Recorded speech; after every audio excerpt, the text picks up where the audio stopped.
Kita berada dalam keadaan yang paling susah, di mana ketidakpercayaan rakyat kepada institusi politik, ahli politik, pemimpin politik pada kadar yang paling rendah sekali. Rakyat di luar sana melihat ahli politik tidak kira dari kerajaan ataupun pembangkang sebagai mereka yang memakan gaji mereka lumayan, dapat GLC, berjawatan besar, kontrak besar bagi ahli keluarga. Tetapi keadaan rakyat yang terbeban dengan kos hari hidup semakin lama semakin teruk. Dan lebih teruk keadaan ini apabila rakyat memberikan kepercayaan kepada ahli politik tersebut. Kepercayaan yang sangat lumayan sekali datang sekali setiap 5 tahun, tetapi secara tiba-tiba kerana ada yang diugut dan ada yang disogok.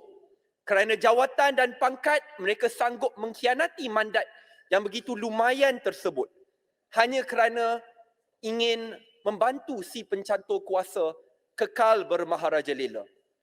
Sebab itu pendirian muda dan Parlimen Muar jelas.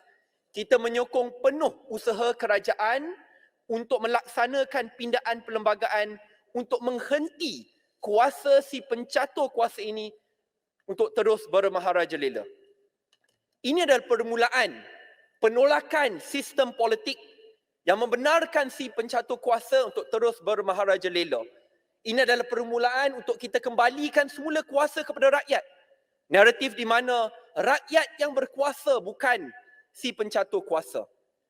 Sebab itu, kita perlu memberhentikan segala jenis politik lapuk, tua dan yang lepas. All politics. Di mana mereka yang ingin berkuasa dengan sewenang-wenangnya boleh membeli undi. Dengan mereka yang berkuasa boleh menggunakan institusi kerajaan untuk terus ugut demi mendapat sokongan.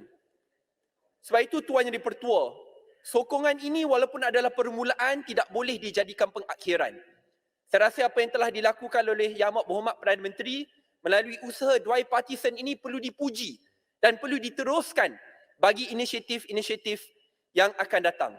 Saya ingin mencadangkan beberapa perkara yang baru. Kepada Yang Amat Berhormat Perdana Menteri, teruskan membela rakyat, bawa reforms yang baru.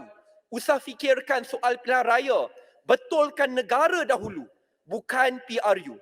Rumah kita, Malaysia, sedang terbakar, dihimpit dengan pelbagai jenis masalah-masalah baru. Dengan inflasinya, kos sara hidupnya, sistem yang perlu ditambah baik lagi. Apabila rumah terbakar, kita yang diberikan mandat oleh rakyat perlu fokus bersama untuk pastikan bahawa kebakaran ini dapat dikenalikan dahulu.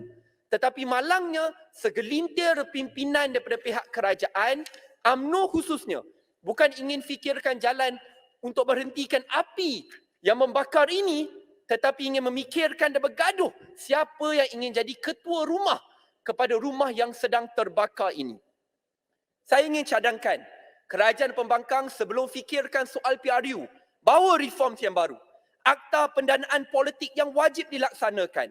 Bawa hadkan kuasa Perdana Menteri kepada 2 penggal. Bawa juga fixed term election supaya kita boleh adakan pilihan raya setiap 5 tahun dan kerajaannya dipilih rakyat. Dapat diberikan fokus. Letak SPRM dan SPR bawah mandat Parlimen supaya tidak boleh disalahgunakan lagi. Institusikan blok pembangkang supaya ahli Parlimen boleh dapat peruntukan yang adil dan saksama. Supaya tidak kira siapa yang jadi kerajaan dan pembangkang pada pilihan raya akan datang. Sistem politik Malaysia itu adalah sistem politik yang prihatin rakyat. Supaya akhirnya kita boleh ada salah satu sistem politik di mana walaupun ada salah seorang pemimpin yang sangat kejam, jahat, tidak baik sekalipun dipilih sebagai Perdana Menteri, sistem politik negara itu kukuh dan kuat untuk memastikan bahawa negara kita berada di landasan yang betul. Itulah ciri-ciri prasyarat untuk Malaysia diangkat sebagai negara yang maju, bermaruah dan berintegriti. Di mana kendalikan negara itu dan kejayaan negara itu tidak bersandarkan kepada satu sosok politik atau segelintir sosok politik, tetapi berdasarkan kepada institusi yang kuat dan baik, berintegriti dan maju.